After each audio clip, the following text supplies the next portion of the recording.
What I've gathered from the way you talk about things, you almost go through blocks of, as you would with training, you go through blocks of time where you devote it to a certain task, a certain workload, which means that other things are completely off the table, rather than potentially the flip side where you have a busy period of time workload, but you also have things on top of that.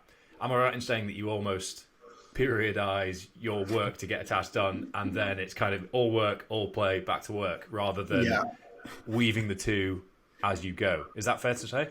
Absolutely. So I do little monk mode seasons, okay? And I actually watched a really good video from you about, talking about alcohol and how you can balance it with fitness. I just watched that before this. And, you made such great points to that. And so I have my little monk mode seasons. So I think everyone could do with this as well. Instead of always trying to be perfect or always in grind mode, pick your battles really, and pick times of the year where it's easy for you to succeed. So for example, with your fitness goals or even business goals as well, I find January, February and March just really easy to just kind of go, monk mode, zone out from everything and focus on yourself and your goals. Then I think, for example, June, July, August, the summer months, I'll focus that on relaxing, traveling a bit. And then afterwards, September, October, November, I think they're really good times as well. So I think there's 2-3 month periods of the year that are really good times to focus on your fitness and your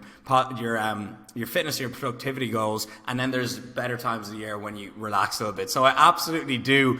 I periodize the grind. And I think it's a great way to be. And some people, depending on your career or depending on your overall lifestyle, will have months where they should take the foot off the gas a little bit and relax. And then they'll have months where they should floor it. And it's kind of like auto-regulation in your training. You look at the week ahead and you say, hey, should I step on the gas this week or should I pull it back a little bit? So I think that's something that a lot of people could, employ into their own routine and see a lot of benefits from.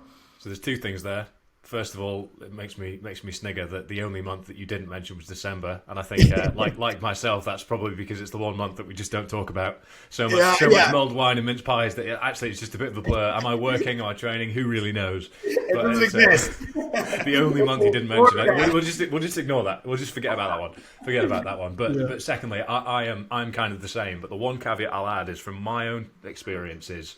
I generally do things quarterly, the way that my training cycles tend to run, because also, even if I've got this big, massive, hairy, scary goal, I don't think I can really psychologically get excited about something if it's more than 6 months away. So I need to almost look at things in almost maximum 6 months training periods. And yes, there's a sort of build up, but then there's a time to specialize. And when the time to specialize comes, I need to structure everything around what that main focus is, which means that social interaction will drop. Time spent doing certain things at the weekend will drop because it needs to be replaced by work or training, etc., etc. And I found that very valuable for me. But there is a point where there is diminishing returns, where if I don't have any time to socially interact or to go on a long dog walk without headphones in on my phone or that sort of stuff, actually it can send me the other direction, where all of the workload that I'm enjoying actually becomes so overwhelming that all of the joy is taken away from it momentarily. So are you completely content in putting your foot down and going full send in periods of time, knowing that there's something on the other end because you've practiced it so many times over the years? Or are there certain things that you maintain as habits that keep you relaxed when the workload gets tough in those monk mode periods, in those full send periods of time? I always like having something to work towards, having a carrot dangling at the end of the stake. I think that helps me a lot. And I notice at the times when I'm not feeling my best, or is the times when I don't have a clear set goal to work towards. And I actually saw a really good podcast with, funny enough, Tyson Fury, talking about, with Joe Rogan, talking about times he was depressed or unmotivated. It's when he doesn't have a goal to work towards. And I think so many people need to set themselves, this is why I think goal setting is so important. Some people need to set themselves a clear goal, just something to work towards. And I got a really interesting question yesterday. I was just doing a question box on my story, and they're like, oh, Rob, your life, looks great now. You got the villa in Marbella, you got a great network, you built a good physique, it all looks great on paper. But they're like, are you any happier than when you were just starting out on YouTube and just starting out in the fitness industry?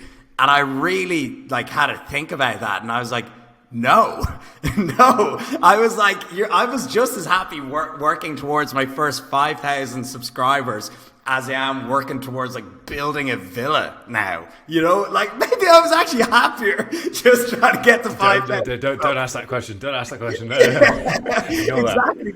But it's just so interesting that I think so many people could just do it, even set themselves small goals, and just being on that path is really a way to just feel great about yourself and feel fulfilled. But I think it's so important, no matter what, even if it's a big goal or a small goal, just having something to work towards. So to answer your question, I always feel great when I have something to motivate me to, focus.